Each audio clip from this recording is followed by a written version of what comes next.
بسم الله والحمد لله والصلاة والسلام على رسول الله. صباح الخير يا جماعة، ازيكم عاملين ايه؟ يا رب تكونوا بخير. النهارده ان شاء الله احنا هنعمل غدا مع بعض. الغدا بتاعنا النهارده يا ام محمد غدانا سهل وبسيط. انا عندي فرخه اهي نقعاها في كميه ليمون وجنزبيل وملح ومعلقه سكر عشان تنزل الدم والحاجات والزفره اللي فيها. ومعايا لوبيا. اللوبيا دي حط ايديا التانية النظيفه اهو، دي لوبيا من منين سمرة يا جماعه. اللوبيا دي انا هسلقها، ومعايا رز ودي شعريه. يعني احنا هنعمل فرخه مسلوقه محمره ولوبيا طبيخ ورز بشعريه. الشتا جه بقى يحب الطبيخ، من وقت للتاني كده هنعمل فاصوليا لوبيا حاجات من دي. في الصيف ما كناش بنكتر عشان الحر، بسيط ما ندر ان انا عملت طبيخ في القناه عشان الحر يعني، انما خلاص هو الجو برد. فانا اول حاجه اعملها انا سايبه الفرخه دي بقى لها ساعه بتتنقع، وهسيبها كمان ساعه. الساعه دي عما ايه اكون سلقت اللوبيا وقلت ليه اعلق على الفرخه عشان اخد شوربتها ازود منها اللوبيا. دلوقتي انا هعلق على اللوبيا دي تتسلق وبردها واعمل على التسبيكه بتاعتها، وبعدين نشطف فرختنا ونعلق عليها. تعالوا معايا نسلق اللوبيا. هحطها على البوتاجاز دلوقتي تتسلق وبعدين نطفي عليها. دلوقتي يا جماعه انا ولعت عليها اهو، هسيبها بقى تاخد وتدي مع بعضها كده، وبعدين لما تتسلق هصفيها على مصفى واركنها على جنب. دلوقتي انا هشتغل في التقليه. هعمل ايه؟ اجيب بصل اقطعها واضرب طماطم واصفيها في الخلاط كده. حبيب قلبي انا قطعت بصله اهي فرمتها كويس قوي، وبعدين ايه حطيت معاها ماده دهنيه تصفر معانا، وضربت الطماطم وصفيتها. ومعايا اللوبيا اهي بتغلي، اهي داخله على غليان بتغلي هتتسلق بقى. فانا قلت استثمر دلوقتي كده واعمل ايه التقليه ليها. الفرخه معانا منقوعه. فراخ عندنا الفراخ رجعت تنتج تاني اهي يا جماعه. فراخ ب37 يعني من شهر كده كانت ب30 جنيه. عندكم زينا ولا ايه؟ الاكل بتاعنا النهارده اهو. الفاصوليا اللوبيا دي برضو فيها ماده البروتين، فراخ فيها بروتين. احنا الولاد بقى راحوا المدرسه، خلصت شغلي قلت اطبخ بقى عشان ايه العيال بتيجي بقى من فرهده في المدرسه والحر، لازم تبقى الوجبه جاهزه. يعني ايا كانت نوع الوجبه، مش شرط فراخ هو كل يوم حاجه جاهزه، بس لازم عامه تكون الواحده مجهزه اكل عشان الولاد بيجوا فرهدين من الحر ومن القعده بقى حصه ورا حصه كده. فربنا يعينهم وينجحهم ويوفقهم. وربنا ينجح ولادكم يا رب. فانا بجهز الغدا اهو كده يا جماعه. انا ايه التقليه بتاعتنا بتستبك اهي، الطماطم ايه بتسبك، ومعايا ايه بحمر شعريه عشان الرز اجهزها كده. وانتوا عارفين الرز بشعريه عملته معاكم قبل كده. بنحمر الشعريه تبقى ذهبي كده، وبعدين ننزل بالميه تغلي، او لو انت عندك شوربه بتحطوا شوربه. اللي بيحبوا الشوربه بيضيف شوربه بدل الميه، تظبطوا ملحك وبعدين نسيبها تغلي ونحط الرز.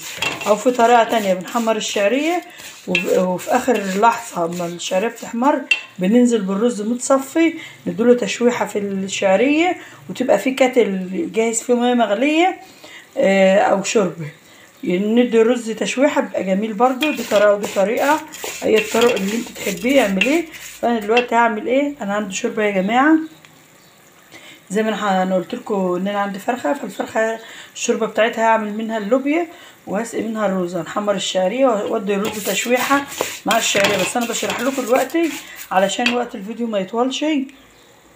فانا هعمل ايه؟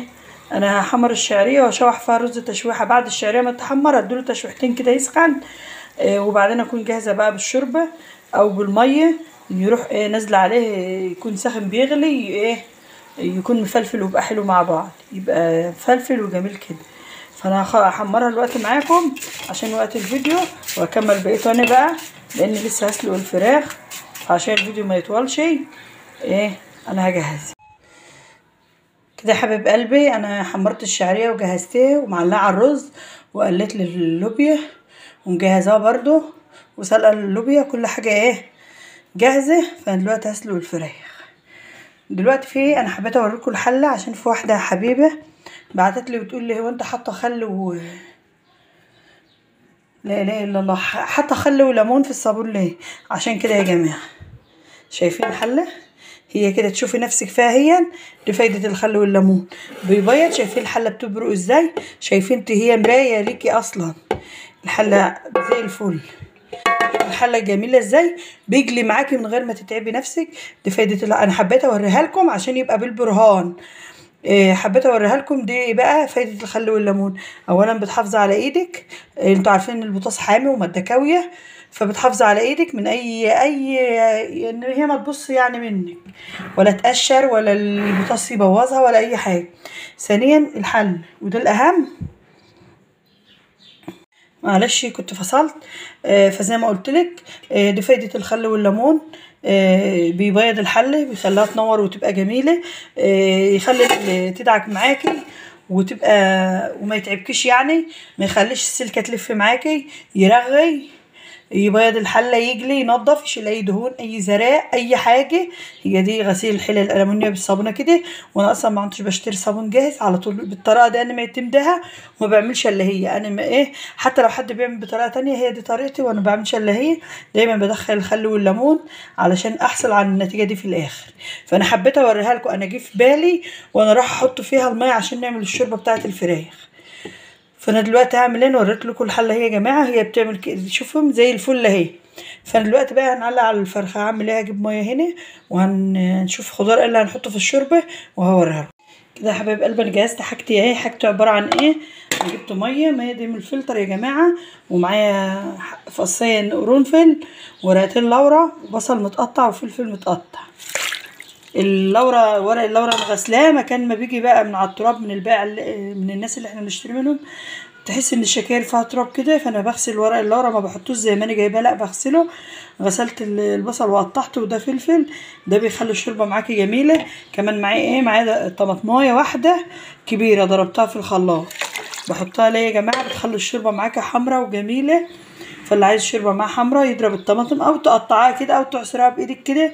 انا ضربت طماطمايه، وحطيت بصل وفلفل وورق لورا وفصان قرنفل وفصان 2 حبهان. الحاجات دي بنسيبها نغلي، وبعدين نسوق الفرخه. نسوقها ازاي؟ الفرخه دي يا جماعه بنحط سنه ملح مع فلفل اسمر مع كمون، وبنمسك بطن الفرخه وبندعكها بو. الفرخه تبقى جميله.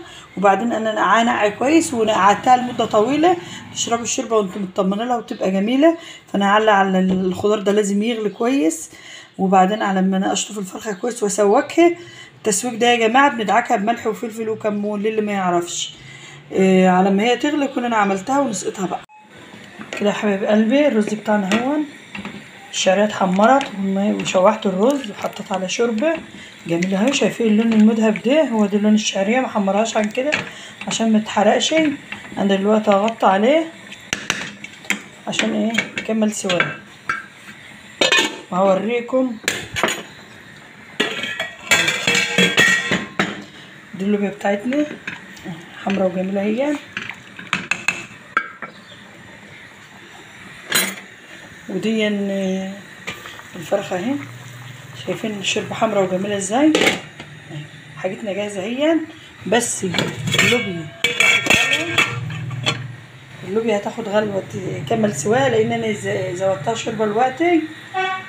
وخدت شوربه للرز، فدلوقتي الرز هيكمل سوا، واللوبيا برضو، والفرخه هتستوي، وهحمر ونقدم الاكل مع بعض. والف هنا وشفا لنا ولكم، وتفضلوا معانا. ويا ريت ما تنسوناش بالدعم واللايك والاشتراك، واللي يعجبه فيديوهاتنا ما ينساش يدخل يحط لايك ويعلق، يكتب لنا كومنت حلو كده. كده يا حبايب قلبي انا خلصت الطبيخ بقى. كان معانا النهارده دي اللوبيا استوت اهي وغرفتها، ودي الشوربه. شوف الشوربه حمرا وجميله ازاي. دي بقى الطماطمتين اللي بتضربوهم في الخلاط بخليها حمرا، والفلفل الاخضر بيخلي الشوربه ريحتها جميله، مع القرنفل وورق اللورا والحبهان بيديكي مجموعه الحاجات دي شوربه حلوه في الاخر. ودي فراخ معانا متحمره اهي، ودي رز بشعريه. وده كان غدانا النهارده. يا رب يكون الفيديو عجبكم، ويا ريت اللي يعجبه الوصفات بتاعتنا حطوا لنا لايك واشتراك وفعل زر الجرس يوصلوا كل جديد. اكتب لنا كومنت حلو منكم كده، ودعوه حلوه من قلبكم. والسلام عليكم ورحمه الله وبركاته، والى اللقاء في فيديو جديد ان شاء الله. والسلام عليكم ورحمه الله وبركاته.